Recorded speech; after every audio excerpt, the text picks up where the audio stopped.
It is an Olympic year. The Paris Olympics is happening in July 2024. And with me today, one of our star athletes, one of those who has a bright, bright hope to win not just one gold medal, but several gold medals for the Philippines. Please welcome, of course, one of our favorites, Carlos Kaloy Yolo. Hi, Carlos. Magandang hapon po. Nice to see you again. Ang saya-saya to watch you Salamat. train. Nakaka-inspire. And, well, it's just about 6 months to go na lang, mag-Olympics na. Yes, Kamusta po. yung pagpasok mo ng 2024? Ano yung mga naisip mo sa bagong taon? Nag-start po ako mag-make ng plans last year pa po, December. Oh. And nasimulan ko po ng maayos and maganda yung pasok ng taon. So, magandang start po. So you like your plan leading up to the Paris Olympics? Yes po. Okay, so unang-una, one big difference, you move your training camp from Japan to Manila. So how has it been? Kasi you were in Japan for 7 years? 7 years. Yeah, Yes, 7 po. straight years na hindi ka halos umuwi. Yes po. So how do you feel like moving your training camp here dito sa Gap Center sa Intramuros? Siyempre po yung mga unang weeks, months, ang dami pong adjustments. Siyempre, yung weather din po. Yeah. Hindi naman din katulad po sa Japan. And yung mga aparatos po, equipments, hindi po sila the same. Pero na-adapt naman po yun ng Yeah. mga sumunod na buwan. So, wala din naman naging problema after nun. Ayun lang naman po yung mga naging challenges ko po sa pagdating sa practice po. Yeah. Pero I hear na si Cynthia Carrion, the president of the Gymnastics Association of the Philippines, is bringing in the exact brand of apparatus that you'll be using sa Paris Olympics. Yes Ano mang po. brand yun? Gymno ba po? So, gagamit po kami ng...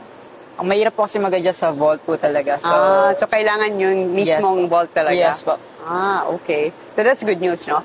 Super good news po. Okay, so tell us about yung training mo dito. Ano yung sistema mo? What are you doing? You're training here morning and afternoon. Yes, And then, ano yung bagong routine mo dito? Parang medyo parehas lang naman din po sa Japan. Umaga at hapon pa rin naman po yung practice ko. Sa umaga, conditioning.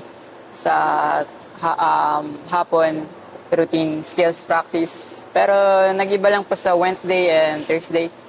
Yung mga rehabilitation na ginawa ko sa Japan, hindi ko na siya ginagawa ngayon kasi napalitan na may mga bagong pumasok po. Especially nandiyan na po si Ma'am Hazel. Mas technical din po yung mga ginagawa. And hindi pa ulit-ulit po yung Exercise. menu. Yes po, yung exercise na ginagawa namin. Ano po talaga kung saan po yung weaknesses ko. Yeah. So, Wednesday and Friday, every 10 to 1, yung practice namin sa Wednesday, puro conditioning lang po siya. Yeah. And then sa Saturday, sa morning, 9 to 11, skills training, tapos papasok na po si Coach Hazel para mag-conditioning po ulit. Yeah. Yeah. So, alam natin na yung skills mo in all the 6 apparatus, para na rin conditioning training. Pero I saw that you were doing extra conditioning training para pampalakas ng ankles, knees, and every part of your body. Gaano kahalaga ito para sa'yo? And anong part ng routine mo, saan ito makakatulong? Alin part sa routine? Actually, sa lahat po. Aside from Yeah. becoming stronger overall. Sa lahat po ng maliliit na detalye, doon po Like? siya pinaka nakakatulong. Pag-connect po ng body, like especially yung sa abs ko po, tsaka sa hips. Super hina po talaga ng hips ko. So, lahat na pupunta sa likod. Kaya back then po, mabilis sumakit yung likod ko or Yeah. mapagod yung buong body ko kasi hindi tama yung position or yung muscle na ginagamit. So, yung mga ganong adjustments and yung pagtitraining sa detalye na muscles, mas nakakatulong po talaga sa routine ko especially. Mas nakakahinga po ako ng maayos during routine.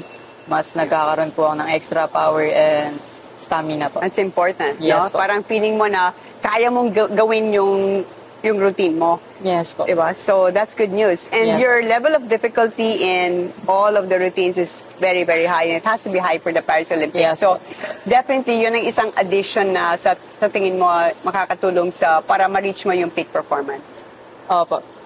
For sure. Yes po. For sure po. Yung mga conditioning po na hindi ko nagawa before na ngayon na nagkaroon po ako ng access, super helpful po para sa akin. Hindi That's good. lang- So you feel better? You Yes feel po. better sa Better, pag-execute mo? healthy, and more power yung feeling ko po. That's great. You Yes. feel stronger. That's Yes. super good news. Okay, so sabi mo dati na not just 1 gold medal, but even maybe 2 and possibly 3. So that's the floor, the vault, and and parallel the bars. parallel bars. And you're also competing in the overall competition. Yes, po. So, pag-usapan natin yung floor. Ano yung kailangan mong gawin doon? Do you still need to add to your skill o kailangan mo na lang bang i-stick yung landing, stick to your current routine to be able to win the gold in the floor? Parehas po ngayon, nandun na po ako sa process na nagdagdag po ako ng isa po na element. You're adding pa one po, element. isang skill po. Isang passes po na makakapag-angat po sa D-score ko. So, 6.3 ako nung last Level of difficulty, yes po, 6.3. 6.3 ako last year sa Yeah. World Championships, and ngayon po sa routine ko ngayon na ginagawa is 6.6 po. Wow, that's very high. Yes Ah? po. Ayun po yung wino-work ko kasi medyo mabigat din po siya kapag ginawa sa all around. Pero yun po Yeah. yung doon pa po papasok yung mga training camps ko, kaya kung gusto Yes. mag-training camps kasi Yeah.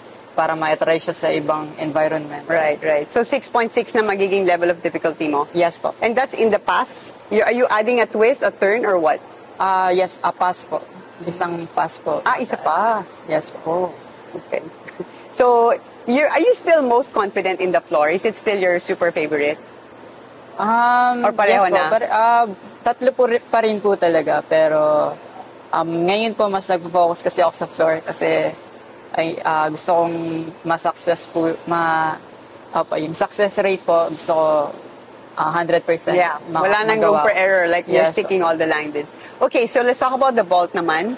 You were world champion in the floor before, you're also world champion in the vault, 2022, correct? Yes. So, you were the best, right? So, what do you need to do to be able to win the gold sa vault naman? Yeah. Sa vault naman po, I'm still working sa 6.0 na D-score. Ayun lang po yung nakikita ko ding way para manalo po. Kasi- Higher? Yes po. What was Higher it before? difficulty.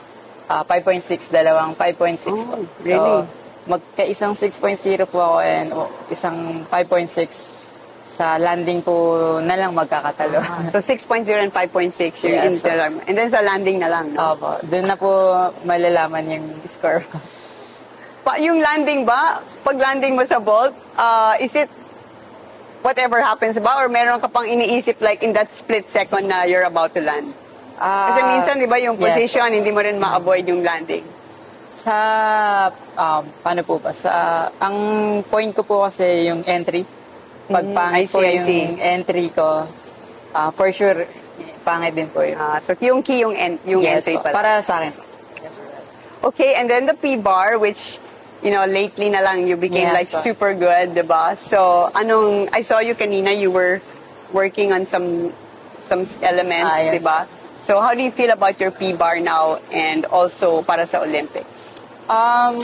Kaya pa rin naman pong sabayan, pero hindi na sa gold medal po yung routine ko. For sure, may in China po kasi sobrang I see, lakas. okay.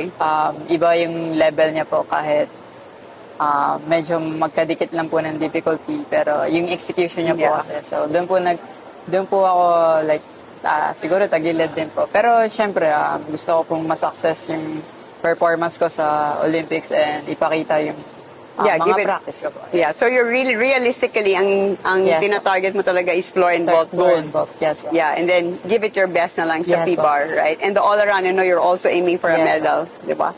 All right, so let's talk about yung training camps mo. So it's so exciting. You have your base here, pero you're going first to Korea, for 2 weeks, then you're going to Spain for 2 weeks, then Yes. you have a camp in Australia. So, tama ba? 2 weeks, 2 weeks? 2 weeks, yes po, every camp po. Nice. So, ano yung magiging setup doon? You're gonna be working with which Yes athletes? po. Yung mga sasali din po sa Olympics, nag-message po ako sa mga athletes na pupunta sa, mga gymnast na pupunta sa Olympics, na personal message po ako na gusto ko makipag-training camp sa So, you're kanila. training with other Yes, po. Olympians who Yes, are po. going. So, sinong kasama mo? Which coach are you going to be Right now bringing po with si you? Coach Aldrin po. Coach And Aldrin, Coach okay. Hazel. Okay. And Coach Hazel, Yes yeah. po. Yung isa pa po kasing coach na gusto naming i-hire, depende pa po kasi sa kanya kung pupunta siya or hindi. Pero hindi ko na rin po Inaasahan. po kasi wala na rin po time. So, nakadepende po kami ngayon po sa sarili po namin. Yeah. So, is that okay, Carlos? I saw kanina na parang kino-coach mo yung sarili mo. Like, I mean, you're watching your video and then you're talking to Coach Aldrin. So, is that okay and effective para sa'yo? Yes, Nagagawa mo yung, alam mo yung anong kailangan mong gawin? Sa Japan din naman po, ganun naman din po. Like, naturuan na rin naman po paano i-correct yung mga movements o kung saan ako kulang, saan Yeah. yung kailangan ko i-adjust. Natutunan naman na po yun sa Japan po. So, Nice. ina-apply ko lang po siya dito. Nanghihingi po ako ng opinion ng iba kasi syempre yung Yeah. mata ko po para sa sarili ko medyo iba din. And syempre yung iba po kung Yes. paano nila makita yung performance ko. So, nagtatanong din po ako sa kanila. Yeah. So, kung walang dumating na foreign coach na sinusubukan yung i-workout, okay lang. You think you'll be fine? Yes po. Alright. Yes. So, now, the competitions naman for next year. You're joining 2 World Cups. Anong World Cups. buwan yun? March March, ba? April March, po. April. 2 World Cups and then 1 Asian Championships. Yes po, sa May po. So, 3 competitions before Paris Olympics. Yes Yun na po. yun? Yes po. Okay. Anong target mo doon? Ipapakita mo na ba yung Olympic routine mo doon? Susubukan Yes po, mo? susubukan na po doon kasi wala na pong ibang competitions. And gusto ko pagdating ng Olympics, gamay ko na yung routine ko. So, sa competition po na sasalian ko ngayon, for ano lang po siya, parang evaluation kung hanggang Yeah. saan po yung kaya kong. Yeah, so you're gonna Yeah, do your itetest po. itetest mo. Yes yeah. po. Okay. Pero yung main goal mo talaga syempre is Yes po. is the Paris Olympics. Yes. So, in your head, dati sabi mo after Tokyo sa akin na kung dati participation ngayon Yes. for the gold ka na talaga. So, how determined are you? And I think more importantly, do you believe you can win the gold? Yes po. Pero ang pinaka-target ko po ngayon, masuccess ko yung mga routine ko kasi Yeah. susunod naman po yung Right, resulta right. nun. So, yes po, like, gusto ko po talaga manalo. Yes. Pero mas gusto kong mas maganda yung performance ko. Kasi susunod naman po talaga yung Right, medal doon sa Right. magiging Oo, tama. performance ko. So, doon po ako nakabase. Kung maganda yung performance ko, kung happy ako sa performance ko, yung standard na pinot ko sa sarili ko. Pag Yeah. na-reach ko po yun, contender na po yan for gold. Yeah, yeah. So parang yung focus mo yung routine mo, hindi yung Yes, gold. Kasi kung ma-perfect mo, Yes. magagawa mo. So, Kaloy, you also have a nutritionist now. So, Yes, po. kumbaga you have a fitness conditioning coach, then you have nutritionist, and then you also have a mental coach, which is also Hazel. So, let's talk about first yung mental coach mo na lang. Kasi dati sabi mo rin important yun sa'yo. Yes. So, ano yung mga sinasabi ni Coach Hazel sa'yo? What kind of mental training are you doing? At ano ba yung kailangan mo in that aspect? Depende po pagdating sa habang nagte-training po kami, katulad kanina po, yung training namin. Minsan, pag nakita niya akong malambot, kung sasabihin ko na yung negative stuff sa sarili ko, like, hindi ko pwedeng ganun. Yung sarili ko, like, kapag nagsabi kayo sa negative, kailangan mo sabihin ng 7 times na positive, iba-ibang words. So, Okay. mas pipili mong wag i-down isa yung sarili mo.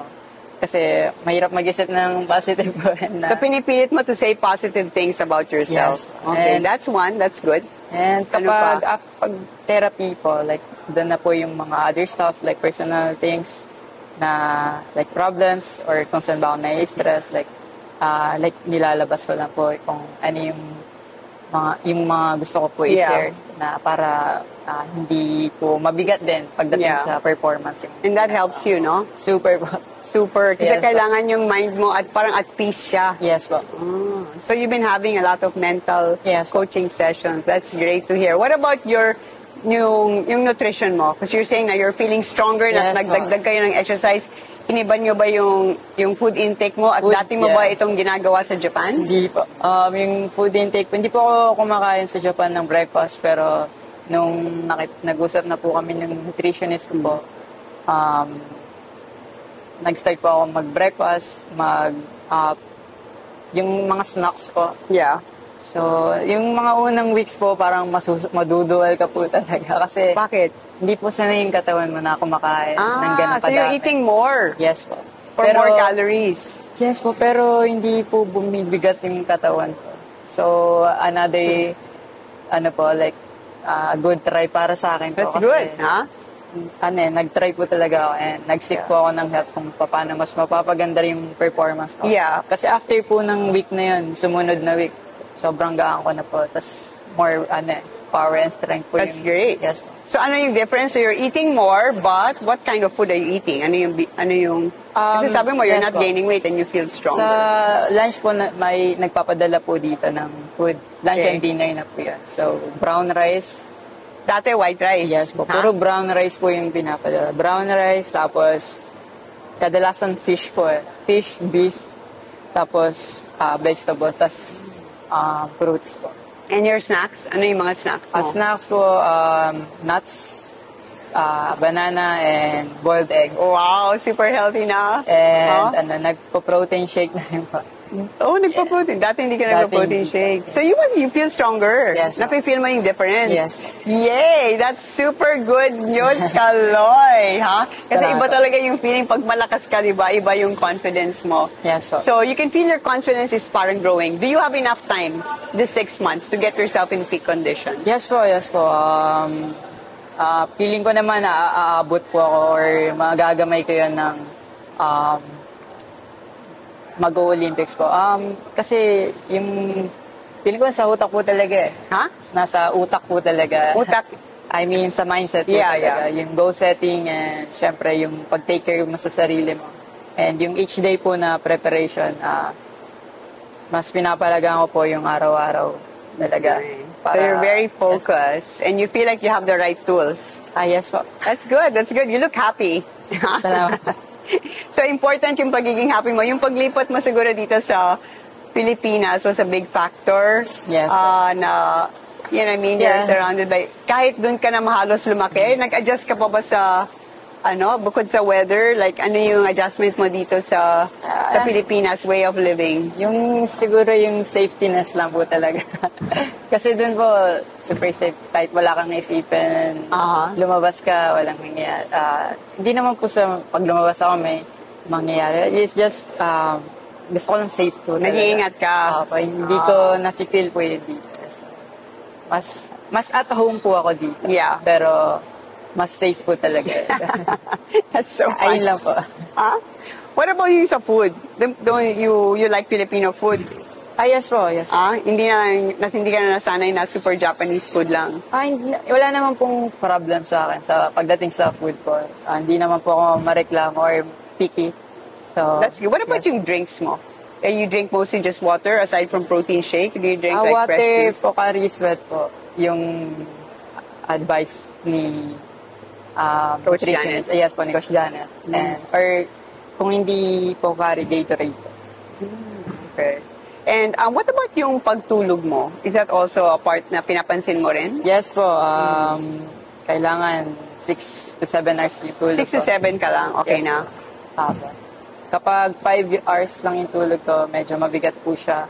So, hindi ko na po yun ginagawa. Kasi last time, yung pag mga occasion, yung mga ganun, kasi puyat po. Like, Yeah.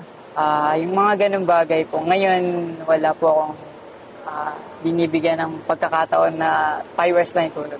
Yeah. And your brother, no, nakakatuwa watching you train, like he's training like after you, parang nag-alternate kayo. I mean, that's something different for you, di ba? Mas matangkad na siya sa'yo. So, how do you feel about your brother, Eldro, na magaling na rin, di ba? Magaling po siya. Actually, like, masipag din po na gymnast. Hindi po kasi kami nagkikita palagi eh. Kasi may school siya. Tuwing Saturday lang. Yeah. Nakakasabay ko siya pero patapos na po ako eh. So, hindi ko po masyado talaga nakikita yung training. Okay. Well, finally, Kaloy, I know kailangan ka pang kumain. And parang super serious yung routine mo, no? Sa pang-araw-araw. What do you do for fun para ma-relax naman yung mind mo? Sunday po, madalas wala akong ginagawa po. Just rest lang? Yes po, rest po talaga. Alright. Well, so happy to see that you're looking good and feeling strong and feeling confident with 6 months to go before the Paris Olympics. Mabuhay ka, we're supporting you. Keep going, stay strong every day. Salamat and po. we're praying for your success. Thank you po. All right, that was Carlos Yula. We hope that you enjoyed the interview. And all right, so of course, part of the team, Coach Hazel and Cynthia, the president of the Gymnastics Association of the Philippines. We're a team. For sure. He looks like he's super happy with the team now. And well, what do you want to say to Kaloy, Cynthia? Kasi he's your baby. He's no longer a baby. My baby. He's not a baby anymore. Yeah, I know. I just pray for his health, that he doesn't get injured. He doesn't get injured, he'll make it. It's only his injury that I'm worried about. That's why Hazel is here. Yeah, and Hazel, he said he's feeling good and feeling very strong and confident. So, anong masasabi mo sa development ni Carlos? Like, at this point, we've scratched the surface of the updated version ni Kaloy. But from my read on him, we can still unleash 60% more of his potential. Yeah. Basta hindi lang ma-endure. So, yun lang. Like, we're really excited. We have 6 months. Yeah, 6 months. It's gonna be a super transformation. Yes, Even better, a better version, no? All right. Thank you again, Carlos, Salamat. Cynthia, and Hazel. So nice to be here. Salamat. And go for gold Paris Olympics. Maraming salamat. Hope you enjoyed it. Salamat po. See you next time.